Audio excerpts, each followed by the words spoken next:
So this is my Rubik's Cube. I attempted to solve with help online.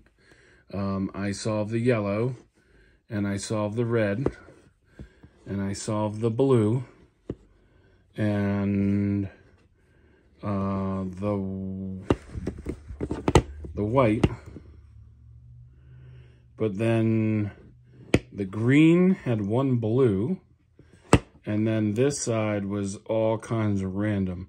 So I did end up taking it apart to put it back together so I could have everything facing the right way.